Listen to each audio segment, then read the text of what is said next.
नमस्कार। परख के आज के इस अंक में मैं आपसे एक ऐसे लेख के बारे में बातचीत करूँगा, जो हमारे देश के 2 सबसे बड़े राजनीतिक दलों, यानी कि भारतीय जनता पार्टी और कांग्रेस के भीतर मौजूद एक बुनियादी प्रवृत्ति के बारे में चर्चा करता है। इस लेख के लेखक हैं सुहास पलसीकर और यह लेख आज यानी कि 30 सितंबर 2021 के दिन द इंडियन एक्सप्रेस में प्रकाशित हुआ है और इस लेख का शीर्षक है message from the shuffle. Suhas Palshikar हमारे देश के जाने-माने राजनीतिक वैज्ञानिक हैं और अपने लेखन के माध्यम से इन्होंने भारतीय राजनीति को समझने के लिए कई महत्वपूर्ण सूत्रीकरण प्रस्तुत किए हैं। अक्सर अखबारों में भी इनके लेख प्रकाशित होते रहते हैं और अखबारों में प्रकाशित होने वाले अपने लेख के माध्यम से भी ये भारतीय राजनीति की जटिलताओं और भविष्य की दिशा के बारे में कई महत्वपूर्ण विचार प्रस्तुत करते रहते हैं। आज का यह लेख भी इसी श्रेणी में शामिल किया जा सकता है। हाल फिलहाल के दौर में हमने यह देखा है कि भारतीय जनता पार्टी ने उत्तराखंड, गुजरात और कर्नाटक में अपने मुख्यमंत्री बदल दिए हैं और कांग्रेस ने पंजाब में भी मुख्यमंत्री को हटाया है और अमरिंदर सिंह के स्थान पर चरणजीत सिंह चन्नी को मुख्यमंत्री बनाया गया है। सुहास पलसीकर इस पूरी परिघटना की चर्चा करते हैं और इस पूरी परिघटना की चर्चा करते हुए वे हमारे देश के लोकतंत्र के कुछ बुनियादी पहलुओं पर प्रकाश डालते हैं। उनका यह कहना है कि जो भारतीय लोकतंत्र है वहाँ पर जो एक आला कमान या हाई कमांड की संस्कृति है वह काफी खुलकर दिख रही है और जिसे मुख्यमंत्रियों का बदलाव के रूप में प्रस्तुत किया जा रहा है, असल में वह कुछ व्यक्तियों की इच्छा को ही दिखाता है।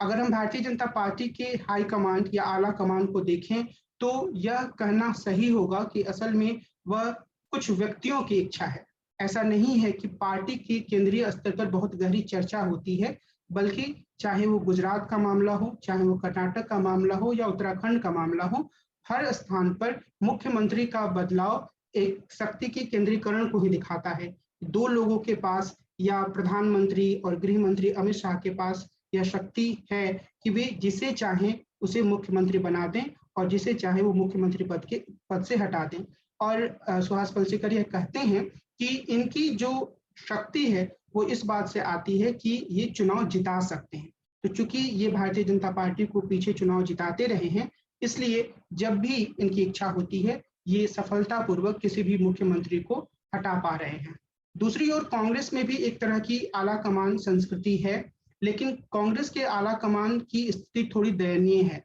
यह स्थिति इंदिरा गांधी या राजीव गांधी के समय की नहीं है, बल्कि यह स्थिति ऐसी है जहां पर जो आला कमान है वो पिछले कई चुनावों को नहीं जिता पाया है और ऐसा लगता है कि उसके ऊपर जो क्षेत्रीय स्तर के नेता हैं उनका भरोसा कम हुआ है। सुहास पलसीकर यह कहते हैं कि सोनिया गांधी अगर यह चाहती तो इस स्थिति का उपयोग करते हुए पार्टी के भीतर एक जो फेडरलिज्म की जो भावना है उसको मजबूत कर सकती थी, यानी कि जो क्षेत्रीय स्तर पर नेतृत्व हैं उन्हें ज्यादा शक्ति प्रदान कर सकती थी, लेकिन उन्होंने ऐसा नहीं किया। सुहास पलसीकर आगे यह तर्क देते हैं कि इस प्रवृत्ति के कारण, यानी कि जो आला कमान संस्कृति है उसके कारण से जो दोनों ही राष्ट्रीय दल हैं उनकी स्थिति राज्य स्तरीय दलों जैसी हो गई है। यानी कि अगर हम अपने देश के भीतर जो अलग अलग राज्यों में राज्य स्तरीय दल हो, चाहे वो समाजवादी पार्टी हो, चाहे वो शिवसेना हो, चाहे वो अकाली दल हो या कोई भी राज्य स्तरीय पार्टी हो, अगर हम उसको देखेंगे तो उसके भीतर एक साफ विशेषता नजर आएगी कि वह एक व्यक्ति के आसपास केंद्रित पार्टी है। कोई सामूहिक नेतृत्व उन पार्टियों में मौजूद नहीं है। तो सुहास पलसीकर ये कहते हैं कि जो पहली डोमिनेंट पार्टी सिस्टम थी, यानी जिसमें कि कांग्रेस का वर्चस्व था, तो उसमें कांग्रेस की स्थिति ऐसी ही होती गई थी और जब इंदिरा गांधी चाहती थी किसी व्यक्ति को मुख्यमंत्री बना देती थी और जब वो चाहती थी तो उसे मुख्यमंत्री पद से हटा देती थी। लेकिन भारतीय जनता पार्टी की स्थिति ऐसी नहीं थी, वहां पर एक खुलापन था, एक चर्चा की गुंजाइश होती थी। लेकिन जो ये दूसरी डोमिनेंट पार्टी सिस्टम की व्यवस्था हमारे देश में है, जहां पर भारतीय जनता पार्टी एक डोमिनेंट पार्टी है तो या प्रभुत्वशाली पार्टी है, तो वहां पर यह जो भारतीय जनता पार्टी के भीतर एक सामूहिक चर्चा की प्रवृत्ति दिखती थी वह पूरी तरीके से खत्म हो गई है। सुहास पलसीकर इस बात पर भी जोर देते हैं कि यह जो स्थिति है वो हमारे देश के जो अलग अलग राजनीतिक दल हैं उनके भीतर लोकतंत्र के घुटते जाने की स्थिति को भी दिखाती है। इसका मतलब यह है कि जो लोकतंत्र हमारे देश में अपनाया गया है, प्रतिनिधिमूलक लोकतंत्र या रिप्रेजेंटेटिव डेमोक्रेसी, उसमें यह माना जाता है कि जब चुनाव हो जाता है तो विधायक जो हैं वो अपने नेता का चुनाव करते हैं और वही मुख्यमंत्री बनता है। लेकिन यहाँ पर जिस तरीके से गुजरात में एक ऐसे व्यक्ति को मुख्यमंत्री बना दिया गया जो पिछली बार ही विधायक बने थे, पहली बार, और जो एक अनजाने चेहरे के रूप में ही मोटे तौर पर थे राजनीति में,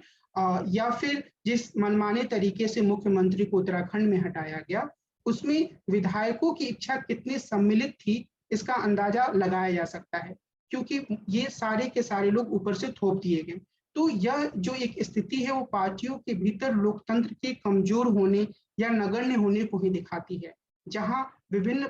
पदों पर बैठे व्यक्ति या विधायक अपनी मर्जी से अपनी बातों को नहीं रख पाते हैं या अपनी मर्जी के हिसाब से अपने नेता का चुनाव नहीं कर पाते हैं। इसके अलावा सुहास कलसीकर यह कहते हैं कि जो हाल फिलहाल में बदलाव हुआ है उसमें जो जाति का तत्व है उसकी प्रधानता भी दिखती है।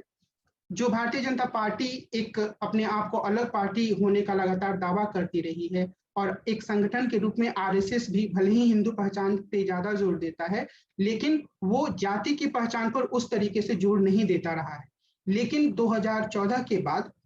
यह बात सामने आई है कि भारतीय जनता पार्टी की गणना में जाति का स्थान सर्वोपरि हो गया है, और चाहे वो खुद नरेंद्र मोदी ने अपनी सरकार में बदलाव किया हो, चाहे वो अलग अलग राज्यों में बदलाव हो रहे हों, वहां पर जाति के तत्व पर बार बार जोर दिया जाता है। और कई बार यह जोर देते हुए जो आला कमान है वो अपनी मर्जी थोपता है। मिसाल के तौर पर चाहे गुजरात हो या फिर कर्नाटक हो, वहां पर एक ही प्रभुत्वशाली जाति के नेता को वापस लाया गया, यानी कि पहले भी लिंगायत थे और उसके बाद भी एक लिंगायत नेता ही मुख्यमंत्री बने कर्नाटक में। तो ये एक प्रवृत्ति है कि जहां राजनीतिक दल हर एक तरह के बदलावों के बारे में जब सोच रहे हैं चुनावों के समय, तो वो पूरी तरीके से जाति पर केंद्रित होकर सोच रहे हैं। कांग्रेस इस मामले में फिर से अपने आप को सक्रिय करती हुई दिख सकती है, क्योंकि चरणजीत सिंह चन्नी को जो उसने चुना है उसमें उनके दलित होने की भूमिका बड़ी महत्वपूर्ण है। लेकिन इस पूरी प्रवृत्ति को बहुत ही सकारात्मक पक्ष के रूप में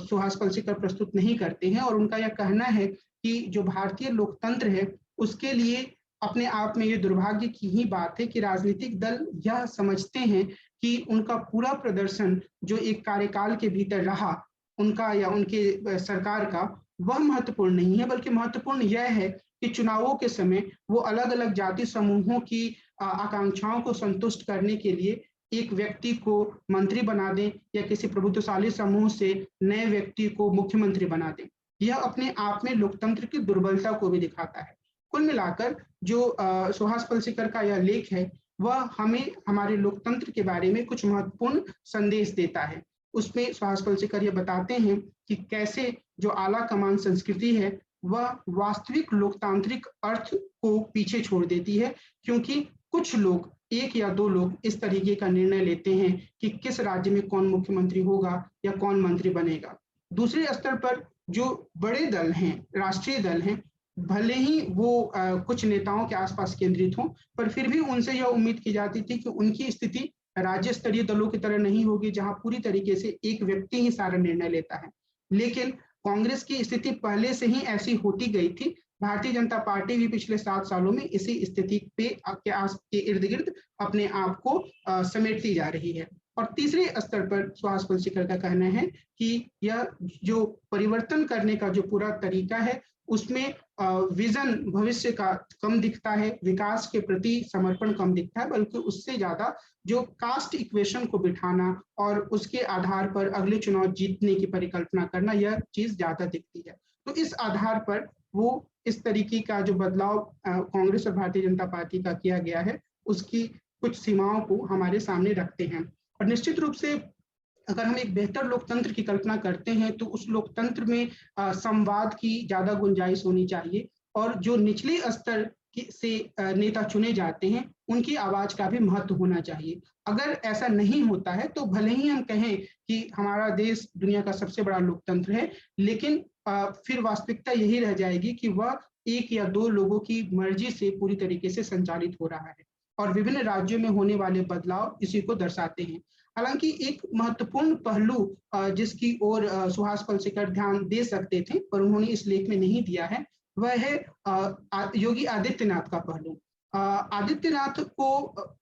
जो भारतीय जनता पार्टी के नेता थे, जैसे कि खबरें हैं, वो हटाना चाहते थे लेकिन वो नहीं हटा पाए। योगी आदित्यनाथ ने जिस तरीके से अपने मंत्रिमंडल में फेरबदल किया, उसमें ऐसा माना जाता है कि उन्होंने आला कमान की कोई बात नहीं सुनी। तो ऐसी स्थिति में भारतीय जनता पार्टी के भीतर अगर कोई एक मजबूत नेता उभर रहा है जो आला कमान को चुनौती दे रहा है, तो उस पहलू पर भी बात होनी चाहिए। उसी तरीके से अमरिंदर सिंह जो हैं वो पंजाब में किस सीमा तक कांग्रेस की राजनीति में एक उथल पुथल ला सकते हैं, यह भी एक ऐसा पहलू है जिस पर की गहराई से बात करने की जरूरत है। कहना मैं यह चाह रहा हूं कि आला कमान की शक्तियों की जो सीमाएं हैं उस पर भी सोचने की जरूरत है। क्या भारतीय जनता पार्टी का आला कमान आरएसएस को पूरी तरीके से धता बताने की स्थिति में है या नहीं है? क्या उन दोनों के बीच में एक तरीके का सामंजस्य हमेशा बना रहता है? ये एक ऐसा पहलू है जिस पर अलग अलग तरीके से बातचीत करने की जरूरत है अगर हम अपने देश के